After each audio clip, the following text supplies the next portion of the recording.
Hola la compagnie, j'espère que vous allez bien. Bienvenue dans cette nouvelle vidéo dans laquelle on va parler de l'iPhone 14 Pro. Donc ça fait désormais depuis sa sortie que je l'ai, je pense du coup avoir assez de recul pour pouvoir vous en parler bien en détail. Et oui, au cas où vous l'auriez pas remarqué, j'ai un nouveau micro donc c'est pour ça pour l'instant il est un petit peu sur le champ. Je verrai après si je peux le camoufler mais pour l'instant ce sera comme ça. N'hésitez pas à me dire dans les commentaires ce que vous pensez du son. Côté design, absolument aucun changement sur l'aspect extérieur puisqu'on va retrouver les mêmes matériaux que l'année dernière, à savoir du verre mat à l'arrière et des contours en acier inoxydable. On retrouvera toujours également un module photo composé de 3 objectifs, dont on reviendra tout à l'heure dessus un peu plus en détail. Si jamais vous avez raté ma vidéo sur l'iPhone 13 Pro après ses 1 an d'utilisation, et bien pour vous la résumer sommairement, je disais à un moment que j'ai utilisé ce 13 Pro pendant 1 an sans coque pour voir justement comment les matériaux duraient, puisque ça fait un long moment qu'on a de l'acier inoxydable, et je m'étais jamais intéressé à voir comment ça durait dans le temps avec des chutes etc. Donc je l'ai fait avec mon 13 Pro, et du coup je peux vous dire que les matériaux tiennent plutôt bien la route.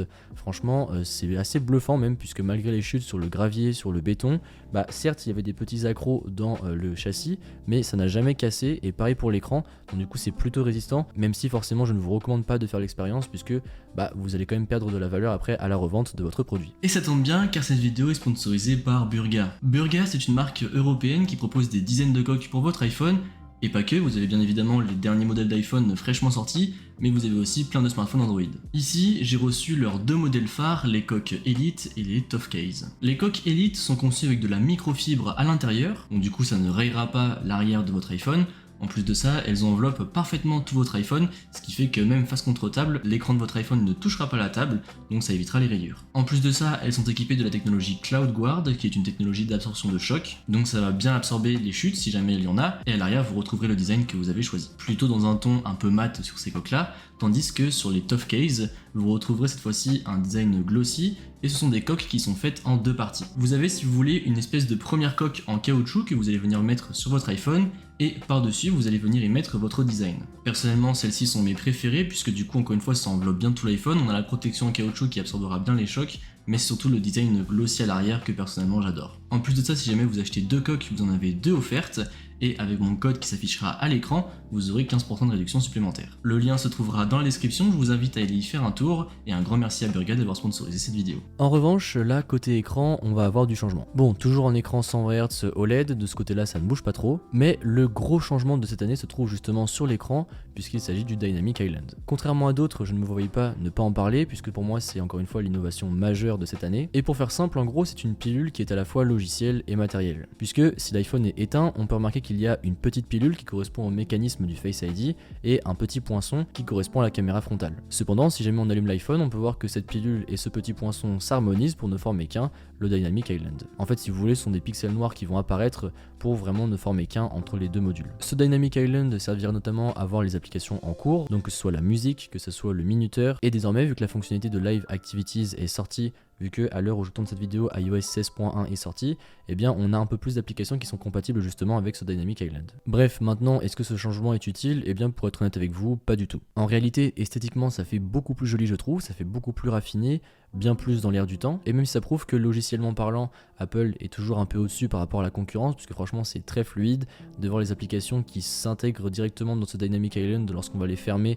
c'est vraiment très beau. Maintenant pour autant ça ne révolutionne pas l'utilisation de l'iPhone qu'on en a au quotidien, puisque certes on va pouvoir gagner quelques secondes en appuyant directement sur le Dynamic Island pour pouvoir avoir accès directement au minuteur ou bien à votre musique. D'ailleurs pareil pour la musique, c'est très joli d'avoir la pochette de l'album, le spectre audio à côté, mais encore une fois ça ne révolutionne pas l'utilisation de l'iPhone pour autant. Après c'est quand même assez pratique, puisque du coup par exemple quand on a un appel qui va descendre du Dynamic Island, et bien du coup ça ne nous met pas un écran comme avant avec l'appel en gros, on va pouvoir quand même continuer de faire ce qu'on est en train de faire, et ça c'est pas mal, je dois l'avouer. Bref, vous l'aurez compris, c'est un changement surtout visuel dans un premier temps, puisque pour l'instant les fonctionnalités sont assez limitées, donc à voir si dans le temps Apple incorpore de nouvelles fonctionnalités, ou bien si ça fera comme la touch bar des anciens MacBook Pro et que ça disparaîtra. Dernière chose à noter sur cet écran, vous avez désormais l'Always On Display. Alors pour être honnête avec vous, je l'ai utilisé quelques jours lors de sa sortie et je l'ai rapidement désactivé pour deux raisons.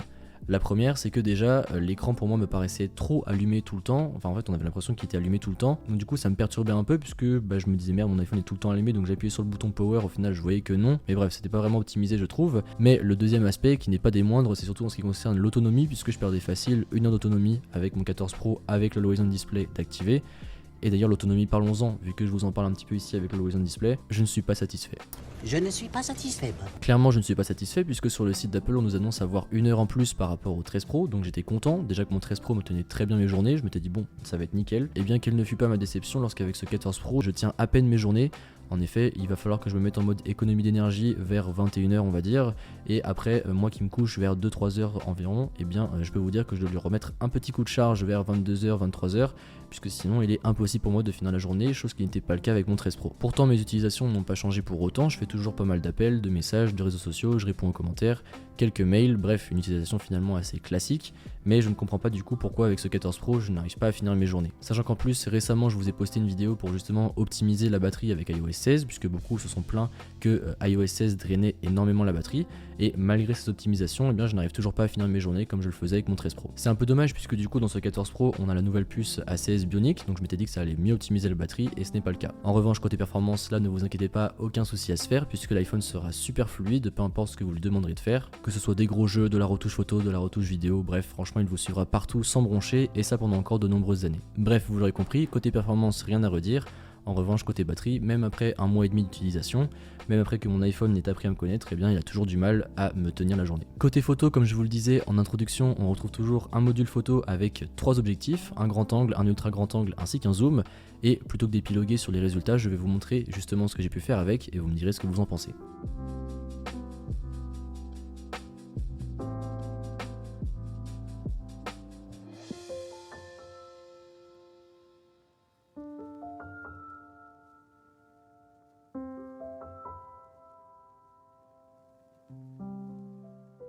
Comme vous avez pu le voir, franchement les photos sont très jolies, les résultats sont vraiment très propres. Après je ne sais pas si vous avez vu ma comparaison avec le 13 Pro de l'année dernière, mais franchement les différences ne sont pas non plus bluffantes, on va dire qu'on a simplement une petite amélioration en basse luminosité puisque les capteurs sont un petit peu plus gros donc il faut rentrer plus de lumière, mais au-delà de ça c'est pas non plus flagrant, même si après je pense qu'on arrive quand même à un pic d'innovation en termes de photos, et même en termes d'innovation en général, ce qui fait que du coup ça devient plus dur d'innover. Donc si jamais vous avez le budget pour un 14 Pro et que vous vous dites qu'est-ce qu'il y en a de la photo, franchement vous avez aucun souci à vous faire et j'ai envie de dire heureusement pour son prix. En revanche côté vidéo, là on a pas mal de nouveautés puisque du coup le mode cinématique passe du 1080p au 4K et on a l'apparition du mode action qui est un mode pour le coup vraiment bluffant. En fait celui-ci va vous permettre de prendre des vidéos ultra stabilisées, même si jamais vous êtes en train de courir avec le téléphone en bout de bras, votre vidéo sera tout de même bien stabilisée et encore une fois le résultat est vraiment bluffant. Ça marche très bien, après par contre assurez-vous d'avoir de bonnes conditions lumineuses puisque sinon le grain peut rapidement apparaître, donc ça pourra vite rendre la vidéo pas très jolie. Après pour le côté vidéo en général, je vous passerai quelques petits extraits, encore une fois rien à redire de mon côté.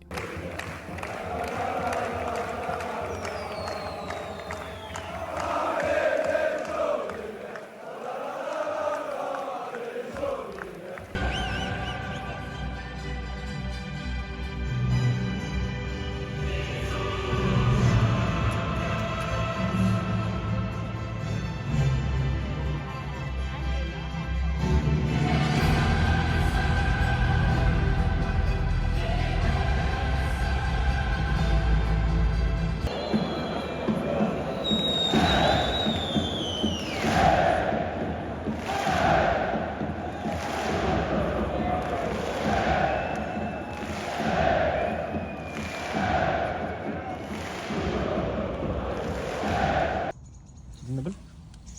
Allez, donne la balle. Donne. C'est bien mon chien. C'est bien mon chien. Tu vas chercher la balle? Tu vas chercher? Allez.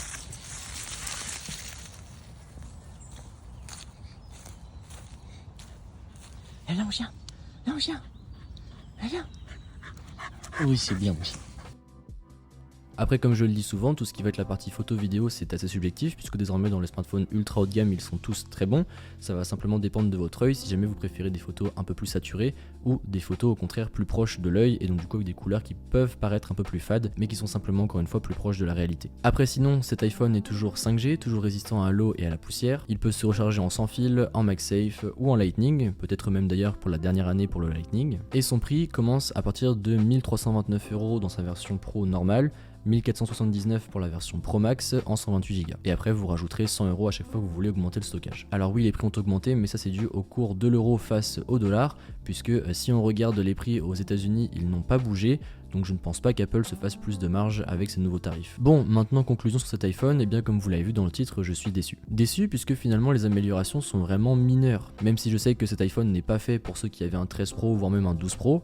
Je suis quand même un peu déçu puisqu'au final on a simplement un écran qui va afficher 2-3 petites fonctionnalités en plus avec un Dynamic Island qui est certes joli mais qui n'apporte rien. Les photos c'est pareil, les améliorations sont vraiment mineures puisqu'il faut vraiment avoir les deux iPhones côte à côte pour voir la différence. Et après le mode action c'est sympa, mais même si vous cumulez tous ces aspects, je ne pense pas que ça vaut 1329 €. Et surtout en plus de ça, si on rajoute le fait que la batterie tient moins bien, bah au final je le garde puisque j'ai vendu mon 13 Pro une fois que je l'avais eu, mais je sais très bien que si mon métier n'était pas de faire des vidéos et de vous parler de ces nouvelles technologies, je pense que je serais resté sur mon 13 Pro voire même sur mon 12 Pro l'année dernière. Après forcément si jamais vous avez par exemple un iPhone 10 et que vous voulez le dernier iPhone en cours, bah vous pouvez très bien prendre cet iPhone 14 Pro, vous n'en serez absolument pas déçu puisque les innovations par rapport à l'iPhone 10 par exemple seront énormes. Mais après pour moi si vous pouvez attendre un an de plus, je pense que ce serait le mieux puisque normalement ça devrait être le dernier iPhone de ce cycle là, puisque normalement on est sur des cycles de 2-3 ans max. Et je pense qu'on devrait avoir du lourd justement pour les iPhone 15 Pro l'année prochaine. Donc si jamais vous le pouvez, attendez, et après si jamais vous avez l'envie et le budget, et bien après vous pouvez quand même prendre cet iPhone 14 Pro, vous n'en serez pas déçu je pense. En tout cas j'espère que cette vidéo vous a plu, si c'est le cas comme d'habitude n'hésitez pas à mettre un pouce bleu, à me suivre sur les réseaux sociaux qui se trouveront dans la description, et moi je vous dis à bientôt dans une prochaine vidéo. Allez salut.